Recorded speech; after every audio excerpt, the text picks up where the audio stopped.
Kita berdoa. Damai sejahtera Allah yang melampaui segala akal, itulah yang memelihara hati dan pikiranmu dalam Kristus Yesus Tuhan kita. Amin. Shalom untuk kita semua. Sekali lagi, shalom untuk kita semua. Firman Tuhan untuk kita di hari Minggu yang cerah ini terambil dari Ibrani pasal 2 ayat 1 sampai 4. Ibrani 2 ayat 1 sampai 4. Karena itu harus lebih teliti kita memperhatikan apa yang telah kita dengar, supaya kita jangan hanyut di bawah arus.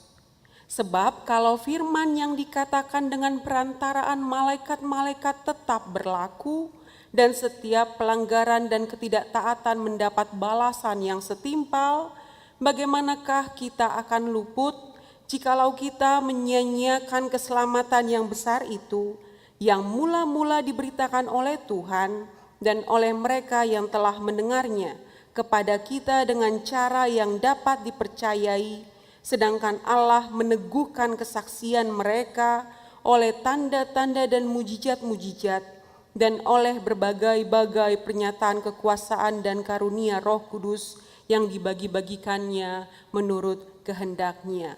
Demikian pembacaan firman Tuhan. Bapak Ibu Saudara-saudara yang terkasih, ada 4 naposo bulung kernolong yang aktif di masanya. 4 naposo bulung yang mungkin Bapak Ibu Saudara-saudara yang terkasih pernah mendengarnya. Tetapi saya akan menyebutkan beberapa.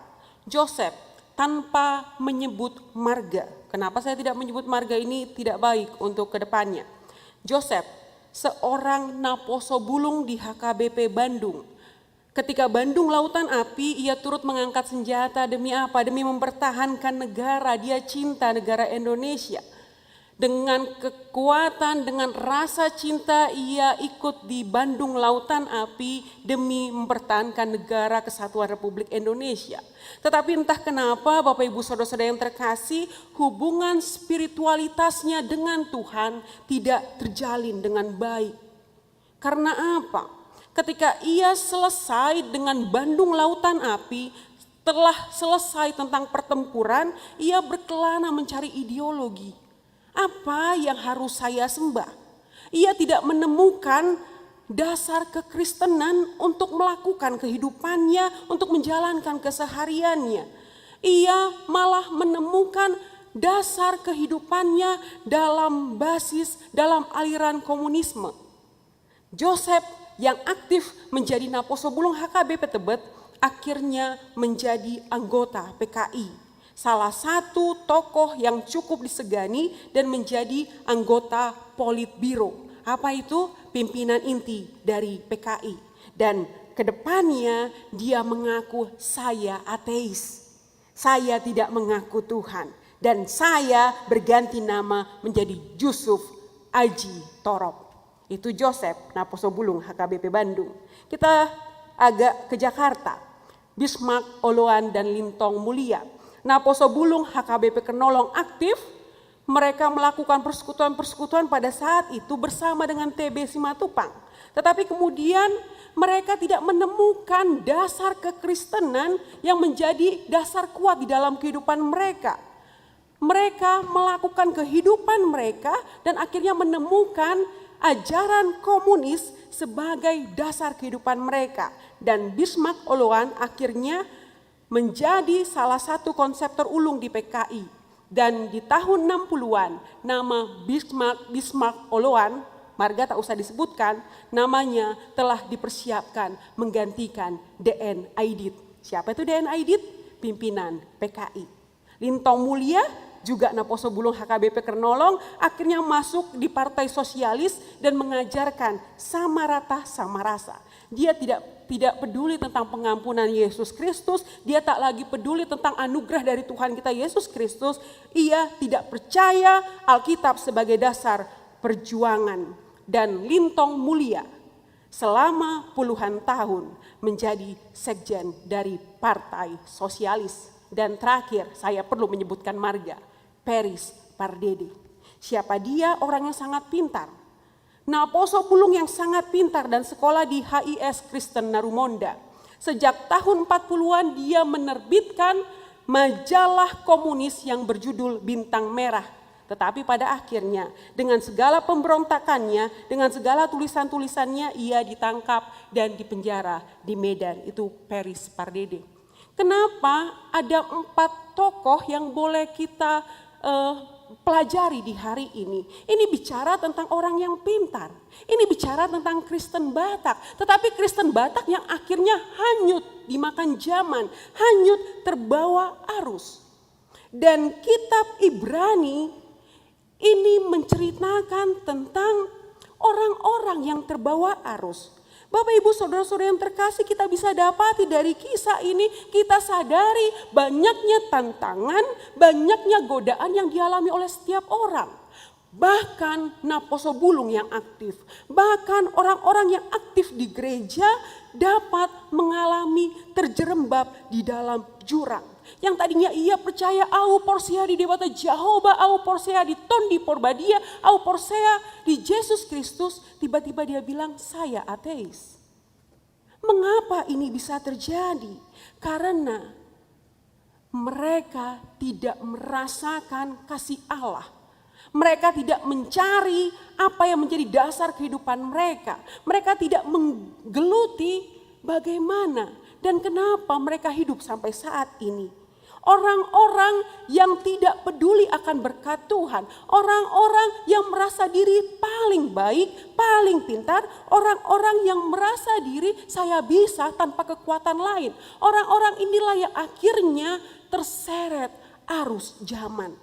Maka di hari ini Rasul Paulus mau bilang kepada kita di ayat 1, karena itu harus lebih teliti kita memperhatikan apa yang kita dengar supaya kita jangan dibawa arus.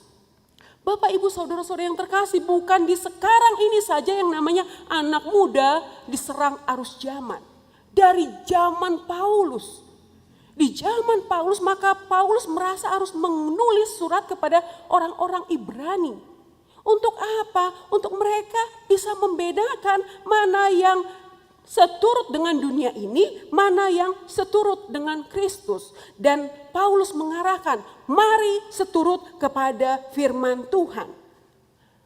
Apa yang diajarkan dunia ini sepanjang seturut dengan kehendak Tuhan, mari bersama. Kita sama-sama ikut di dalamnya. Tetapi apa yang diajarkan dunia ini yang tidak kongruen, tidak seturut dengan kehendak Kristus, kita harus menyingkirkannya. Sekarang bagaimana untuk membedakan keduanya? Bagaimana untuk membedakan ajaran dunia dengan ajaran yang seturut dengan kehendak Tuhan? Yang pertama, terlebih dahulu kita menelitinya. Bapak Ibu Saudara-saudara yang terkasih, ketika kita bersaat teduh, kita baca firman Tuhan, kita dengar firman Tuhan, kemudian apa yang kita lakukan? Mengambil jeda. Untuk apa? Kita merenung. Supaya apa? Firman Tuhan tidak berlalu begitu saja, ada hal yang menjadi komitmen, ada hal yang menjadi modal untuk kita boleh menjalani hari ini seturut dengan kehendak Tuhan. Itu salah satu proses supaya teliti. Kita pahami firman Tuhan sebagai ajaran yang paling benar dan apa relevansinya buat kita. Itu pendidikan agama Kristen. Supaya naradidik, siapa naradidik kita? Para jemaat. Anak-anak sekolah minggu, kita semua adalah naradidik. Supaya kita tahu apa yang diberitakan firman Tuhan. Ini adalah kebenaran yang paling hakiki. Dan cara kita meneliti kebenaran itu, mari mengambil waktu untuk merenungkan firman Tuhan. Bukan hanya sekadar membaca, bukan hanya sekadar mendengar. Ini pun nanti Bapak Ibu Saudara-saudara yang terkasih, setelah mendengarkan firman Tuhan ini ada waktu untuk kita. Sekalian kita bernyanyi mengumpulkan persembahan, tetapi ada waktu kita berpikir-pikir apa yang relevan di dalam kehidupan kita sehingga saya bawa ini dalam kehidupan sehari-hari. Itu proses kita semakin teliti untuk mengenal firman Tuhan. Saat teduh pribadi, teliti adalah kita fokus tentang apa yang sedang kita dengar. Mungkin mata mengarah kepada pemberita firman, tetapi pikiran kemana-mana. Teliti adalah proses saya mendengarkan, mendengarkan. Kenapa? Karena kalau mendengar bisa saja saya mendengar knalpot di luar sana, itu mendengar. Tetapi mendengarkan adalah ketika saya tahu itu bersuara dan saya arahkan pikiran saya untuk saya fokus apa yang mau diberitakan tentang firman Tuhan. Itu proses dari ketelitian, harus ada waktu untuk kita mencari apa yang relevan di dalam kehidupan kita. Roma 12 ayat 2 mengatakan seperti ini, jangan kamu menjadi serupa dengan dunia ini, tetapi berubahlah oleh pembaharuan budimu sehingga kamu dapat membedakan mana yang kehendak Allah, apa yang baik, yang berkenan kepada Allah dan yang sempurna. Kita teliti apa sih yang menjadi kehendak Allah? Mari kita ingat Bapak Ibu Saudara-saudara yang terkasih tentang 12 pengintai Israel. Ketika mereka berangkat bersama-sama melihat musuh, 12 pengintai. Tetapi 10 bilang begini, ya udahlah kita pasti kalah. Musuh itu terlalu besar buat kita pasti kalah. Tetapi apa yang dilakukan oleh 2 orang? Joshua dan Kaleb. Mereka melihat musuh yang besar-besar dan akhirnya mereka bilang, ya, musuh memang besar, tetapi kekuatan Tuhan akan memberikan kemenangan bagi kita. Dan jadilah bangsa Israel yang menang atas musuh-musuh yang besar itu. Karena apa? Karena ada 2 orang yang memperhatikan dengan teliti apa yang menjadi kehendak Allah. Ketika ia tetap teguh untuk mengikuti apa yang menjadi jalan kebenaran, ada resiko. Kalau Bapak Ibu lihat, Kaleb dan Yosua nyaris mati. Kenapa? Orang-orang Israel yang mau melempari dia dengan batu. Tetapi lagi-lagi Tuhan membela dan meluputkan yang bersungguh hati melayani Tuhan. Tentang teliti Bapak Ibu Saudara-saudara yang terkasih, untuk tidak mengikuti arus zaman, mari teliti. Teliti adalah kita pilah itu. Mana kehendak Tuhan, mana yang berkenan, apa yang baik, lakukanlah itu sehingga kita tidak serupa dengan dunia ini. Lalu ayat yang kedua mengatakan, sebab kalau firman yang dikatakan dengan perantaran malaikat-malaikat tetap berlaku dan setiap pelanggaran dan ketidaktaatan mendapat balasan yang setimpal, bagaimanakah kita akan luput? Butuh ketaatan. Ketaatan setelah kita mendengarkan firman Tuhan, kita teliti apa yang menjadi kehendak Tuhan, butuh taat. Taat adalah perintah, bukan kalau boleh lakukanlah ketaatan. Tidak, ketaatan adalah perintah. Iman tanpa perbuatan pada hakikatnya adalah mati. Itu yang kita pahami selaku orang beriman. Sehingga kita mau bilang, sebagai orang yang akhirnya teliti tahu apa yang menjadi kehendak Allah tetapi tidak melakukannya, bukankah kita hampa dan kosong? Tetapi ketika kita melakukannya, kita taat, dikatakan ada keselamatan bagi kita. Dan Tuhan berfirman, jangan sampai kita menyia-nyiakan keselamatan seperti yang tertera di ayat 3. Bagaimanakah kita akan luput jikalau kita menyia-nyiakan keselamatan yang sebesar itu? Tentang keselamatan, betul, respon firman Tuhan, respon iman, respon anugerah Tuhan adalah kita taat kepada firman Tuhan. Tetapi apakah itu yang menyelamatkan? Sekali-kali tidak. Yang menyelamatkan adalah keselamatan dari Tuhan. Keselamatan dari Tuhan kita rasakan kita berdosa dan kita rasakan pengampunan itu dan pada akhirnya kita taat. Tapi jangan sekali-kali meluputkan keselamatan dari Tuhan. Sudah disediakan nih ada keselamatan untuk jemaat HKBP Tebet. Nih ada keselamatan untuk orang Kristen Batak. Nih ada keselamatan untuk orang Kristen di Indonesia ini, di dunia ini. Nih ada keselamatan. Ibrani, kalau Bapak Ibu Saudara-saudara yang terkasih meneliti, melihat ada beberapa ayat yang sama persis bahasanya. Ibrani 3 ayat 7. Pada hari ini, jika kamu mendengar suaranya, jangan keraskan hatimu seperti dalam kegeraman. Ibrani 3 ayat 15, pada hari ini jika kamu mendengar suaranya, janganlah keraskan hatimu seperti dalam kegeraman. Dan Ibrani 4 ayat 7, pada hari ini jikalau kamu mendengar suaranya, jangan keraskan hatimu seperti masa kegeraman. 4 kali dibahas di Ibrani. Apa artinya? Artinya akan ada suara Tuhan di dalam diri kita. Tetapi pada hari ini jika kita mendengarkan suaranya, jangan keraskan hatimu. Karena apa? Disitulah letak pengampunan. Disitulah letak pemulihan hubungan antara Tuhan dengan kita. Disitulah letak hubungan ada kita yang mau berdamai dengan Yesus. Bukan Yesus yang mau berdamai dengan kita. Yesus pasti mau berdamai dengan kita. Tetapi kadang kita menolak uluran tangan itu. Jangan keraskan hatimu seperti masa kegeraman. Itulah jalan keselamatan yang telah disediakan. Maka firman Tuhan mau mengatakan kepada orang-orang Ibrani juga kepada kita semua saat ini. Jangan keraskan hatimu, mari terima jalan keselamatan. Dan ayat 4, kita memohon Roh Kudus di dalam kehidupan kita. Ini cara 4 hal yang sangat abstrak, 4 hal yang sangat konkret juga yang ada di 4 ayat ini. Untuk apa? Untuk kita jangan terbawa kepada arus zaman, jangan dimakan oleh arus zaman. 3 naposo tadi termakan oleh arus zaman. 3, nanti 1 kita akan bahas yang 1. Apa yang terjadi dengan dunia ini ada bahaya laten. Mungkin Bapak Ibu Saudara-saudara yang terkasih tahu benar tentang bahaya laten. Yang ada di sekitar kita tapi enggak kerasa. Tetapi dia akan terus mengancam kehidupan kita bahkan membunuh kita. Ada bahaya laten di sekitar kita Bapak Ibu Saudara-saudara yang terkasih. Ada bahaya laten di sekitar anak-anak kita. Contoh, TikTok. Kita bicara bukan media sosialnya ya, tetapi kontennya.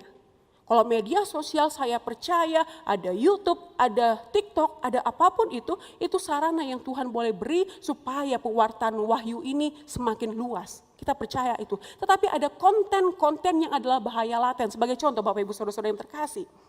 Sekali dengan sengaja atau tidak sengaja terbukalah TikTok tentang pasangan sejenis. Besoknya yang muncul itu juga. Karena apa? Algoritma pencarian di histori pencarian. Sekali-sekali, maaf, ini enggak baik. Tetapi kalau terus-menerus ditonton, kita bisa terserap di dalamnya. Sama juga seperti YouTube tentang, Alkitab tidak benar. Banyak ya YouTube yang mengatakan Alkitab tidak benar, Alkitab salah, Yesus itu salah. Sekali kita tonton kita bisa mengalahkan apa yang ada di YouTube itu. Tetapi terus menerus kita tonton, hati-hati. Kita malah meragukan, benar gak sih Yesus jangan-jangan gak bangkit? Benar gak sih tentang kuburan Yesus yang 3 hari kemudian terbukalah itu? Hati-hati, kita harus mewaspadai bahaya laten yang terjadi di saat ini. Ada konten-konten yang mengakui tidak adanya Tuhan. Itu konten-konten yang adalah bahaya laten yang hati-hati anak kita bisa terjerembab di dalamnya. Kalau saya bilang tentang orang tua, mungkin orang tua bisa mengatur, bisa mengendalikan diri, mengendalikan pikiran. Tapi bagaimana dengan anak-anak kita? Sehingga Ulangan 6 ayat 4-7 mengatakan, dengarlah hai orang Israel, Tuhan itu Allah kita, Tuhan itu Esa. Dengarlah hai orang Israel, Tuhan itu Esa, Tuhan itu Allah kita. Dengarlah hai orang Israel, Tuhan kita itu Esa, Tuhan itu Allah kita. Berulang-ulang para orang tua bilang itu. Shema Yisrael, Adonai Elohim, Adonai Echad. Shema Yisrael, Adonai Elohim, Adonai Echad. Shema Yisrael. Untuk apa? Untuk mengajarkan berulang-ulang. Nah, kamu kalau mau ngapa-ngapain nih, lihat, dengarlah hai orang Israel, Tuhan itu Allah kita, Tuhan itu Esa. Apapun yang terjadi, Tuhan itu Allah kita, Tuhan itu Esa. Dilakukan berulang-ulang. Sehingga bahaya laten tadi ternyata bisa disikapi dengan kebiasaan yang baik. Kebiasaan untuk memberitakan firman Tuhan. Kebiasaan untuk mengatakan Bapak terberkati loh oleh Tuhan. Mama terberkati loh oleh Tuhan. Maka kamu pun akan diberkati. Mari terus mengatakan Yesus yang bangkit. Yesus yang memberikan anugerah. Ulangan 6 ayat 7, haruslah engkau mengajarkannya berulang-ulang kepada anak-anakmu di saat engkau duduk, di saat engkau berbaring, di saat engkau dalam perjalanan, apapun itu. Haruslah engkau mengikatnya kepada tanganmu dan haruslah menjadi lambang di dahimu. Demi bahaya laten yang menyerang anak kita, yang menyerang orang-orang percaya, kebiasaan baik yang harus diulang. Bagaimana kita supaya tidak terseret arus zaman? Epistel kita menjadi jawaban. Ester dan Mordekai, ketika mereka diancam bangsa Yahudi akan dibunuh, apa yang dilakukan oleh Ester dan Mordekai? Mereka tidak pantang menyerah. Ester merayu raja, Mordekai tetap berwaspada dan bersatu dengan bangsa-bangsa Yahudi, dan terjadilah kemenangan. Bahaya laten bisa diatasi ketika keluarga bersama-sama berdoa, ketika keluarga boleh berdiskusi tentang firman Tuhan. Bahaya laten bisa diatasi ketika gereja boleh bersatu hati untuk melakukan pelayanan, tak lagi saling menyalahkan, tak lagi saling menghakimi, tak lagi merasa kamu salah, salahmu di sini, tak lagi di situ. Karena kita ada di dalam bahaya-bahaya yang hati-hati. Jangan sampai kita seperti orang-orang yang terbawa arus zaman dan matinya sampai pada pengkhianatannya kepada Tuhan. Maka di saat ini ada take action, mari terlibat. Seorang mama terlibat dalam spiritualitas anak, seorang bapak terlibat dalam spiritualitas anak, seorang anak terus mendukung dan mendoakan kedua orang tua. Seorang anak ternyata bisa mendoakan opungnya. Seorang opung bisa mendoakan pahopunya. Itu namanya take action. Mari sama-sama terlibat. Terlibat saling mendoakan, terlibat saling mendukung, terlibat untuk secara aktif bertanggung jawab mewujudkan keselamatan dari Tuhan. Tentang jalan keselamatan sudah ada. Cuma sama-sama ayo kita arahkan. Mari take action. Mari mengingat yang tadi ada Joseph. Ada Bintang Oloan, ada Lintong Mulia. Tetapi saya mau menyoroti Peris Pardede. Dia ditangkap di Medan, dia dipenjara di Medan selama puluhan tahun. Tetapi di dalam penjaranya ia bertobat. Ia kembali berdamai dengan Yesus. Ia kembali melihat kemuliaan Allah dan dia mengaku diri, saya berdosa, saya meminta ampun. Dan terjadilah hubungan baik antara Tuhan dengan dia. Dan Peris Pardede mengakhiri hidupnya dengan apa? Dia akhirnya menjadi pengkhotbah untuk tahanan-tahanan politik, untuk ex-PKI di penjara di Medan. Banyak yang selamat karena Peris Pardede. Dan pada akhirnya Peris Pardede mati. Dihukum mati dengan cara ditembak dan dimakamkan di kampung halamannya Lumban Rau, Toba, Samosir. 4 kisah dari 3 banding 1. Di mana posisi kita? Sehingga belajar dari Peris Pardede untuk semua kita yang merasa saya sudah terseret arus zaman, saya terlalu jauh daripada Tuhan, di saat ini pun kita dikatakan, pulanglah anakku, Bapa rindu bertemu. Bukankah itu sapaan Tuhan kepada kita?